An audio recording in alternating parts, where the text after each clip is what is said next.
morning. Once again, we are so blessed to get to be with you this Monday morning. We hope your week is getting off to a good start. It's a great indication that you're here to spend time with us. My name is Jenny Remsberg. And I'm Chrys Howard, and we do welcome you. And I'm hoping all the notebooks and spiral bounds and pencils and pens and all that have been bought. And your kids are fired up and ready for school to start. Don't look over here. Yes. Don't look over here. Are yours ready? I only have one I have to get ready. So that's right. You've got others going to college. The other one's got to handle their own business. I've got all the grands, and we've got all the everything bought and ready to go. And oh, my word, Margaret. I know You're so good. It starts, we're actually starting at OCS a little bit later than we started last year. Really? So You're not starting this week? Well, we are, but last year we started the past week. Okay. Yeah. So we've got a little bit of extra week. We've got a new building out there, a new high school wing. That's exciting. So I went out there and toured it the other day. And I want to go so see. Fun. I'm so excited for the kids to have that, and excited that my grandkids are going to get to enjoy the high school wing. So now the high school's got their own building. 5th and 6th grade have their own wing that 5th and 6th grade will only operate out of, and have their own chapel, their own Bible, their own everything. Wow. And then same thing with our middle school. They've got their own total wing that's theirs. And well, we're operating this year with, right now, we already have over 70 more kids than we had ending last year. Wow. So, that's exciting. It's grown a lot. That's exciting. So we had to Good stuff. We had to build new buildings, and it's fun and exciting. Yeah. But see, I'm the former school teacher, and I loved all the starting of school stuff. I go out there just to walk around, I don't want to teach, but I want to walk around. And you like new notebooks and pens. She does. She still likes to get school supplies I like to get every my year. new notebook every year. Yeah. Well, so speaking of school, we have a guest with us today. We want to bring him on in so he can enjoy the chitter chatter, even though he won't sound like us. But no, we just discussed that he has that big, deep baritone sounding voice. We are blessed and we are excited to have today as another part of our summer guest series, A Call to Action, one of West Monroe's assistant principals, Mr. Dan Lane. Good morning. Good morning. We're just so glad to have you here. And I know you're in the throes of it because y'all start this week too. And I'm glad to be here this morning. Glad y'all reached out to us, to me. You've been in the throes of it probably all summer, though. Principals don't get a It never break. really ends. No. We get a little break in there, but it's pretty much continuous to us. And West Monroe rarely really shuts down. There's always something going on there all year. So. Yeah, and now our sports are they're year-round. That's right. There's no such thing as really a season. Well, hey, don't forget the band. The band absolutely. and the cheerleaders work as hard as anybody. Yep. They're out there doing their thing all summer. That's right. That's awesome. Right. That's awesome. Well, I'm excited to have one of the principals from West Monroe High School, because Jenny and I, both of our background is in Christian education, but not all of my family. My sister-in-law is Kim Shackelford. I don't know if you've ever met Kim. I know Kim. And Kim has been a great force in the public school system for the last many years. She's one of our former teachers. Yes, she is, and we love Kim. Kim lives across the street from us, and so Kim is not a classroom teacher anymore, but yes, she does tutor our kids. Yeah, because we love to run across the street because Kim was one of the best teachers. Great motivator. Ever. Yeah. Absolutely, super great. So I have some experience with West Monroe High School through Kim, and then all the kids in our youth group. We have lots of kids at West Monroe High School. That's right. Yeah, that's right. So we know y'all are doing a great job over there, and it's great to know that there is a Christian man behind the scenes working on the campus. Thank you. A mighty man of God. Yes. Dan knows I'm one of his big fans. So tell us a little bit about you, Dan. Are you from West Monroe? Well, I grew up in the area. Okay. I'm on I-20. I'm from Rayville.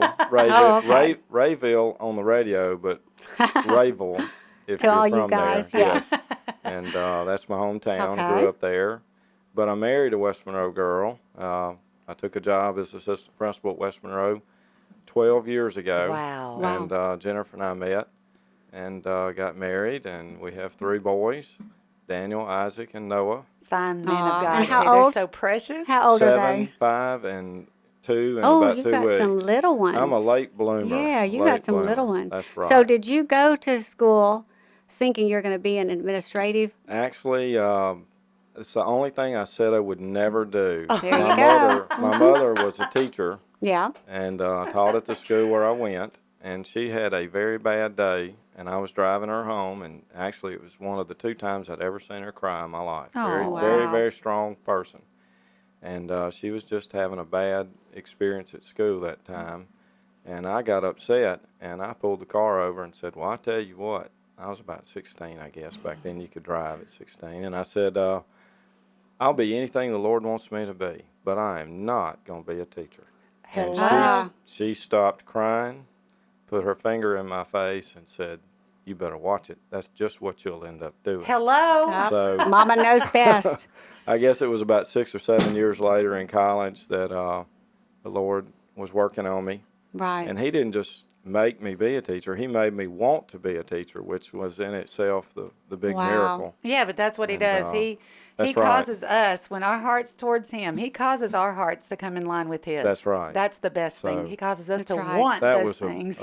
a big miracle for me. That's and, precious. I love it. So what did you teach before you became? I was mainly junior high. I started out, all my years, 13 years were in junior high, science, which history, is a calling math, in itself. PE. Yes. Oh, yes. Yes. Yes. I was a floater teacher for a while. I taught from room to room, carried my books with me, and just loved it. You know, Good. started in junior high, and then I had a chance to come to the high school in West Monroe, and was fortunate enough to get picked to come there. So I've enjoyed it.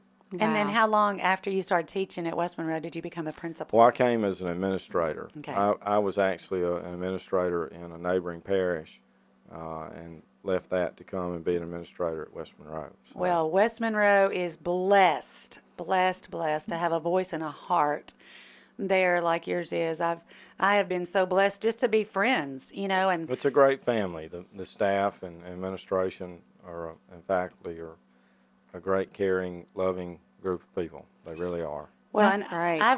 I've brought my kids to Dan and said, Dan, tell them, just like about some of the dangers of social media, some of the dangers of putting your stuff out there. Right. And he is really, enlightened, where sometimes our youth don't get really the place they put themselves at and the risk that they put themselves at by putting so much stuff out there. Well, our kids today, this is all they know. That's it. We know a That is different correct. world because we saw a different world, but our little ones, all my grandkids, my little Bella, who's 10, will never know a world without social media. Correct. And so we have to meet them where that place is, and that place is being alert to Well, everything. And he's in a world that we don't Right. know. Seriously. I mean, Well, that's one of the reasons why we wanted to bring him on, because there's just things that he's alerted to and aware of that sobering.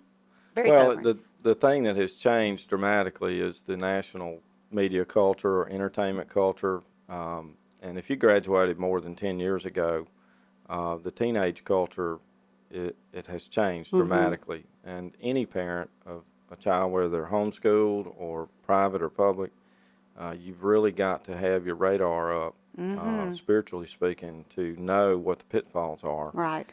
And many a parent just simply don't understand how dramatic a shift that has occurred.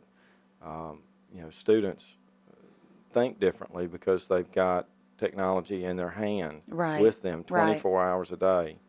And it gives them greater freedom, but it also gives them greater access to things that we long. Absolutely. You had to go out and find them. You had to Yes. intentionally go, well, you can stumble into things. That's it.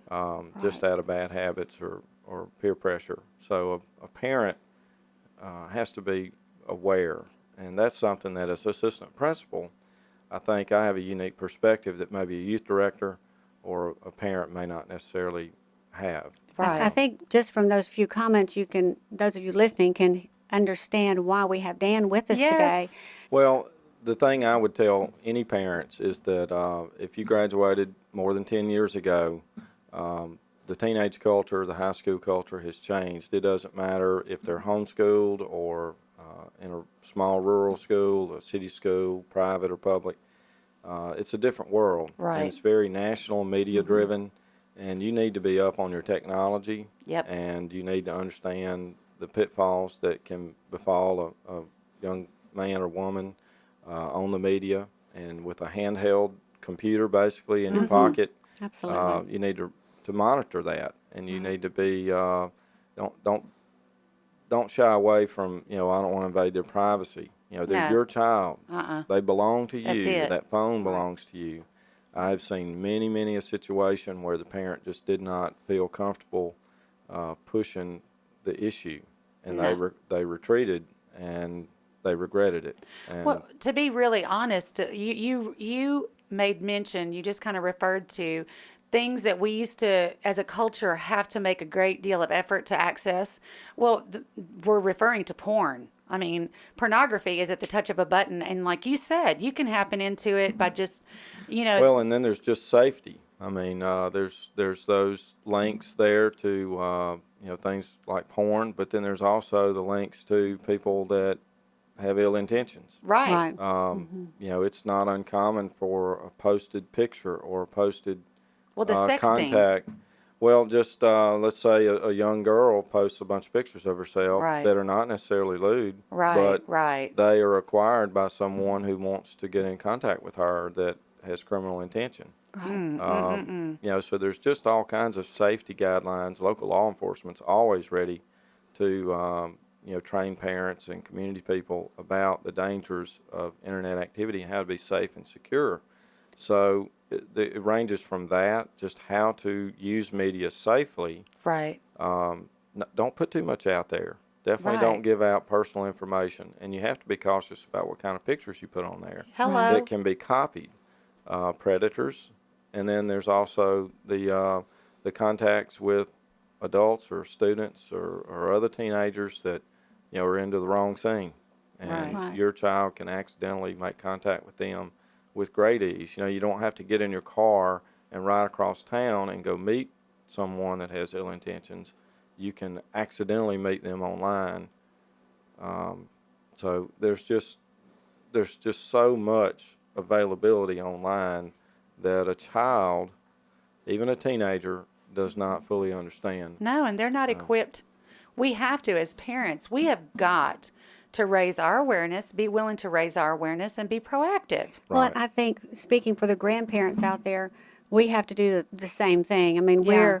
we're many of the grandparents I know are what we call granny nannies. They take care of their kids, the Right. grandkids during the day while their parents work, or a lot of times over the weekend, and Or they're sometimes they raising have 'em. them to raise. Yeah. Right. And we have this mentality that this social media has grown past us, but I'm here to tell you, my You can mom's keep up. 82, and Yeah. she has a Twitter account and works full time, Right. and she's on Instagram and she's on Facebook Well, and because they're wonderful right, tools and they're great tools. capabilities with all of those things Right. that reward anyone who masters them. Right. But it's ever changing. It is. Right. Every 6 But months to for a my year. mom, she wants to be alert to what even her great grandchildren are involved Right. in, and so that she Right. can speak intelligently to them on pitfalls and she wants to have an influence like I do on my kids. And I think we have to remember this: we're still in authority. That Right. is You know, correct. that's That you is know, correct. we get this mixed up so many times in society today, where our kids are ruling the castle. Well, and it's by And default many it times. is. It's not an open challenge. It's just simply there's an absence of Right. authority in that realm, Right. and many parents may not realize how much freedom or navigation is going That's on it. out there. That's right. And that there actually can be two children. There can be the child that they know That's it. that they're doing all the right things traditionally, Right. but in that realm of modern technology, the parent being ill-equipped or absent from that realm is not checking those histories Right. of contacts and phone numbers. And that is important, don't It you is believe? important, and I think that's just a parenting skill. Right. You know, the world has changed since many events in the last 10 or 15 years, and Right. parenting has to keep current. Right. But I think the challenge for believers and children of God is the same as it's always been throughout Scripture: how to be in the world but not of the world. Amen. How Right. do you follow God's standards Yes. and God's law Yes. in a world of man's standards and man's law? Yes. And I think the sooner you instill that in a young child and develop that heart around, you know, what is a wise, conscience-driven decision-making pattern, you're going to rear a independent, self-sufficient young person, Right. young lady or young man, because they're going to leave the nest. And you're Right. preparing them to leave the nest, and you want to instill in them the wise discernment that a believer needs to have. And that's So, ever changing. The pressures on and them are it's ever everywhere. changing as Right. You they know. begin to develop different, skills and different awarenesses. Right. I mean, the parent's role is ever changing to continue to try to bring it back to that, bring it back to that. My word, it is just, Right. it's So yeah. how do you train a child to use multimedia correctly? How do you train them to pick their friends carefully in the multimedia age and adhere to those teachings and those Right. standards? So Right. And we've said on that's the this show challenge. before, as we've talked about social media, that times have always changed. There was That's right. when the television was first invented in the 50s, all the parents thought, It was that's straight it, from it's hell. over. We're, That's it. Yeah. we've lost our kids forever. But what parents learned to do is learned how to control That's the TV right. channels and the time their children are on them. Regulate time that on. that sort of thing. There's a little app. I may have said this on the show. I can't remember this summer. There's a new app that you can put on your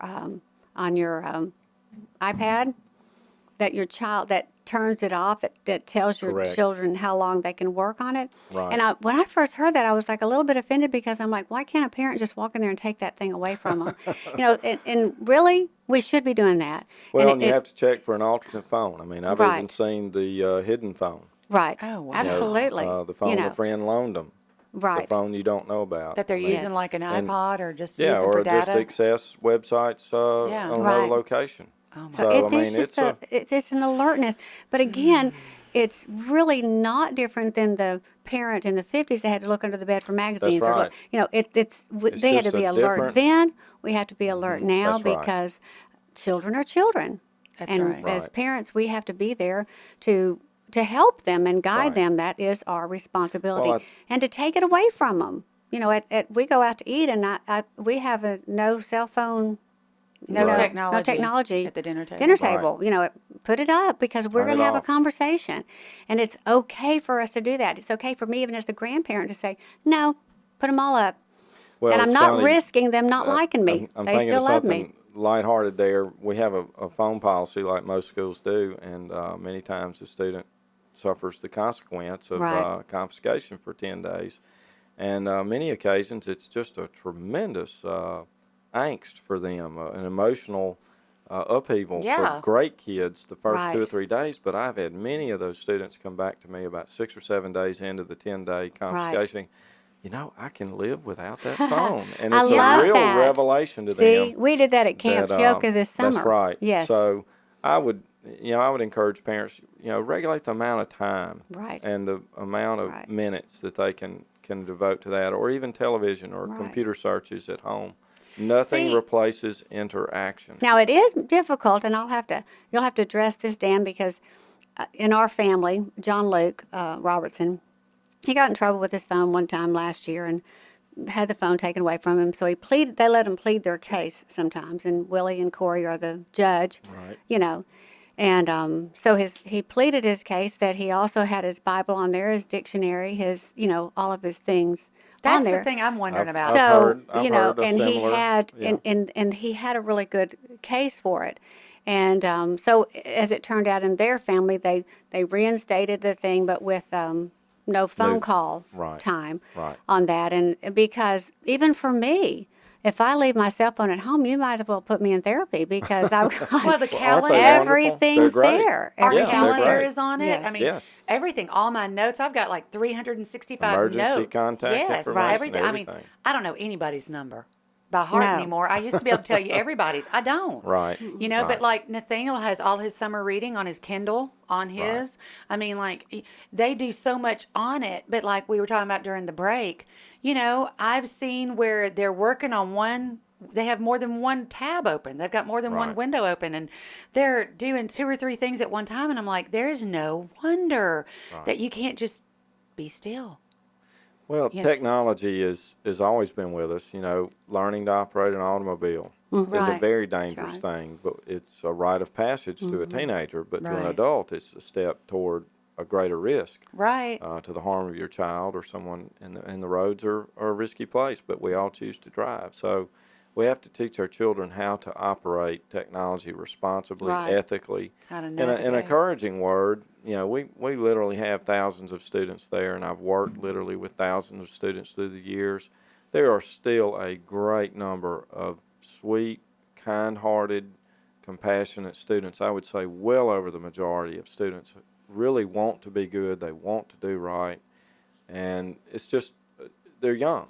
And Right. they've got That's to right. learn, and adults of all position, near and far to a teenager, have to learn to help them To be learn the those authority. skills. Learn Well, those see, Right. and skills. I think what has changed in time, we talk about that teenagers have changed, but what's really changed is parenting and authority have That's it. changed. Definitely. Well, Because there was a time I in our agree. history until about 40 years ago when the parents' authority, school officials were the authority. Absolutely. And we had some troubling times through the 60s and 70s where we crossed the boundaries as young people and took that authority and shouldn't have been able to away from adults. So I think there is a call Right. to action for us as the adults Absolutely. to Right. get back to that I agree. position. We're not best friends with our children. I'm No. not. Correct. My sweet grandkids, like Sadie came over the other night just to talk like they do. I live next door to them.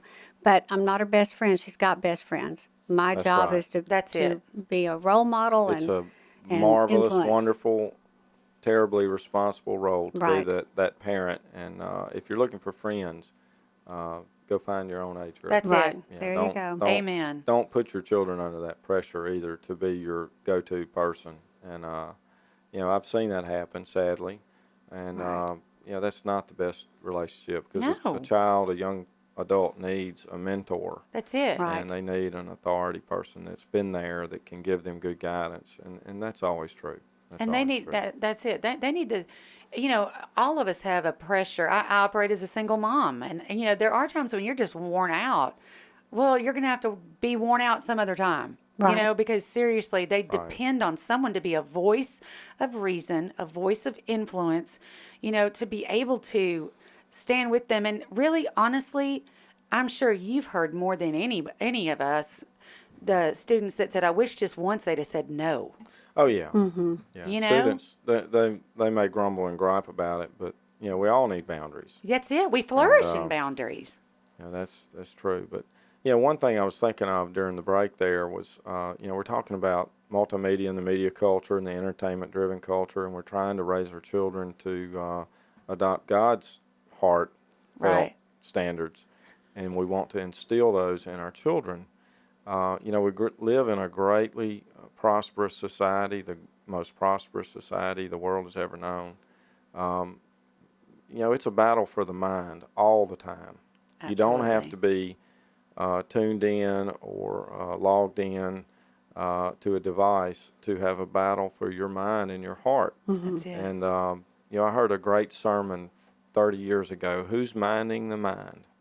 What do we as adults allow ourselves to see and hear? Right. Right. And that's a skill of survival that people that want to have an abundant life have got to acquire. That's right. And we've got to impart that capability, that skill in our children. And the sooner you impart that, the Right. better they can navigate the use of the technology. There are young people whose parents do not have to police it Right.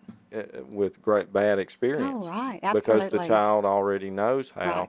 Right. I can't do that. That does not follow Right. what I'm taught. Mhm. My heart tells me not Right. to do that. Right. And that's the guiding conscience that carries us all Right. throughout our life. But one of the great things I heard a dad do, he was coming to ask permission to take his kids out of school for a week on a trip. And I said, well, what is this educational? We have some guidelines there. And he said, well, I'll tell you what, we're going on a mission trip, but it's not with a church. I said, well, tell me about that. And he said, well, about 10 years ago, we were just traveling on a trip to the West Coast, and we decided to stop and do some mission work in New Mexico for just a day.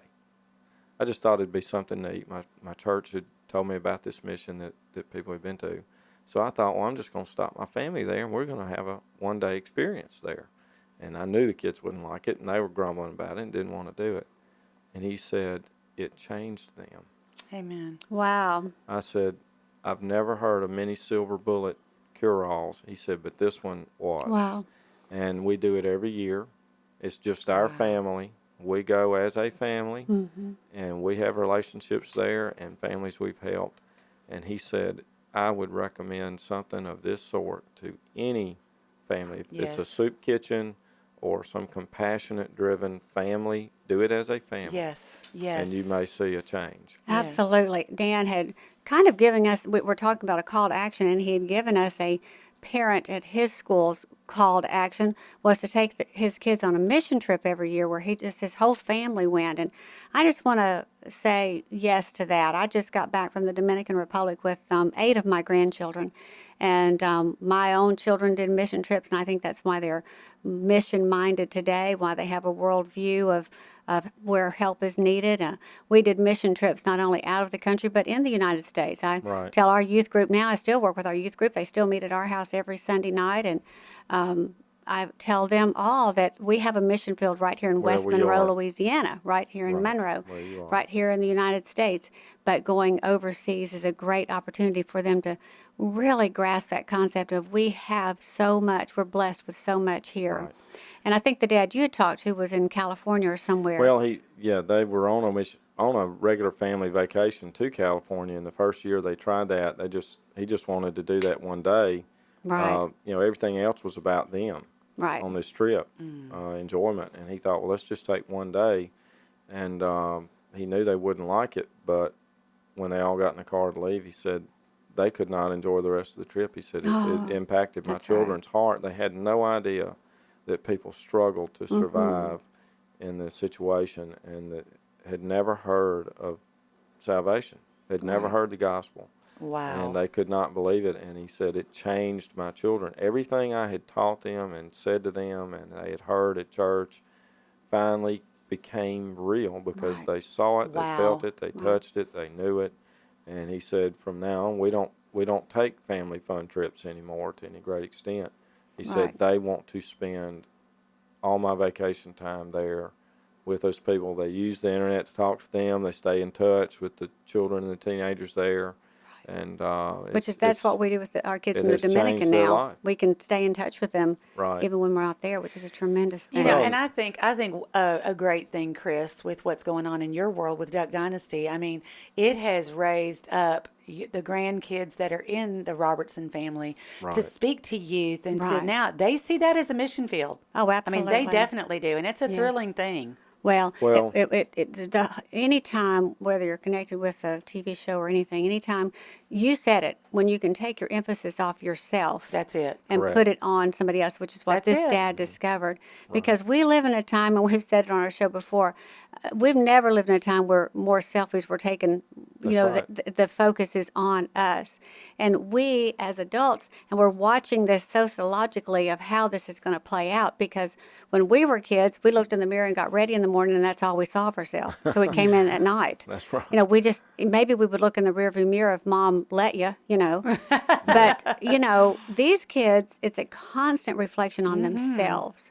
So we have to be even more deliberate to say, no, let's turn our heads around and look at what's out there and how much good we can do. And I appreciate what you said in the other segment about such great kids at West Monroe High School. We have great kids. We have troubled kids. We have troubled marriages. We have addictions. We have that stuff too. But we have great kids and great hearts. And for us as a church family, we're at Whites Ferry Road, we've pretty much made the decision that we take our teens not to Six Flags and things like that anymore, because everybody has access to that more today. Right. And we do mission efforts, because what we've discovered is kids are going to have fun anywhere. That's if you're right. stuck in the airport in Atlanta, they got the cards out and they're playing a game. Well, the school is a mission field. It is. Absolutely. There's great opportunity at any school. And, that's right. We have groups of students at our school, individuals that reach out, and they reach out to children and adults on campus, off campus, and their impact is huge. And a lot of schools are involved with food bank. We do things to make them aware of the community needs. That's why I really want the community as a whole, whether you have teenagers or not, to rise up and to have this call to action. If there's teens in your church, if there's teens in whatever your realm of influence is, that you look to see ways that you can support teens today. Right. And like I said, if you can't find anything, just a commitment to pray. Right. You know? Well, I know some ladies in our church have raised their children, and they felt called, ladies prayer group, to just adopt the different young children in the church and pray for them. Right. And my sons have 2 and 3 different ladies praying for Praise them all the God. time. That's Pray for awesome. them every day. And Isn't that that was so the, comforting to know? oh yes, and that's the thing that I don't know if I've said in the other segments, is start early, you know, Right. and claim the promises that Scripture Yes, provides to a parent. yes. Right. Pray over your children, pray with your children, Yes. pray those promises. And because and I'm an all old the days of their person- life, Right. bless them, protect them, all the days of their life. Right. And describe the man or woman that you want them to be Amen. in prayer. Speak it into their with life. your That's right. child. That's right. And they're hearing you. Right. And Absolutely. there was another dad at school I visited with, and I said, look, 4 sons, fabulous sons, respectful, hardworking students, leaders on campus. How did you do it in the face of all the challenges? He said, well, Dan, I started this a few years back. I guess they were all in upper elementary, junior high. My wife and I sat down with them every night. It didn't matter if it was 10 o'clock because the last one just got in from a practice or a game, and we had devotion. It might be a story. It might be a scriptural story. It might be prayer. He said, but we stopped as a family. We did not. It was even hard to all eat together when all the teenagers were going in different right. directions. Get that. But yeah. we never missed that time. And he said, Wow. my boys have told me that 10 minutes was a 10 minutes they longed for and hoped for every day, that the Praise family God. all laid Wow. hands on each other and hugged and prayed and Yeah. worshiped their own 10 minutes there every day. Yeah. And when I tell you, phenomenal sons, Right. the kind of young men you want your Yes. children to be. Yes, Well, absolutely. I was going to say, because I'm an old person, I know that, and I've seen a lot of life and children, and I know that doesn't mean your children might not make mistakes. That's right. Because They're going to. They're going to. And we as parents should not be deceived by that, or we just need to stay to the plow. Keep right. doing That's right. the right thing. Keep having those devotionals. Keep taking on mission trips. Keep praying for them. Right. Keep being in their lives and involved and aware. And I don't mean involved like you're the helicopter parent. We don't want No, that. we don't We need want you that. aware of what's going on in their lives. That's right. That's Well, right. you're So trying we to have a few equip- minutes left. What We're comment? trying to equip them, and I use the mental picture of chicks in the nest.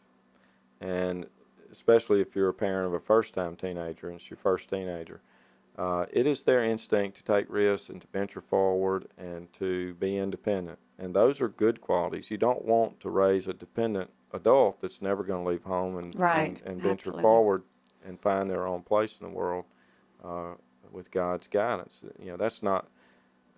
So you've got to allow them to have some freedom and responsibility to develop decision making. You just want to instill and equip every possible teaching that you can before those days come. But they're much like a bird whose feathers are growing and they're perched on the limb near the nest or on the nest. You've got to allow them time to venture out. Super great advice. Lots of great things today that Dan Lane, principal at West Monroe High School, has said. And if you have a child there, be blessed knowing Oh, that he yes. is there as one of the watchful Well, I've eyes got a over lot that of good campus. company. There's a lot of good Good deal. ladies Good and men deal. over Well, there. and you've said you have wanted a platform to speak. So, I mean, I would say. Well, thank y'all. I would say that anybody that wanted to bring this message into your realm of influence knows where to find a phenomenal resource at West Monroe High School. Mr. Dan Lane, thank you so Thank much. y'all. We'll be back with you next week, so have a great week.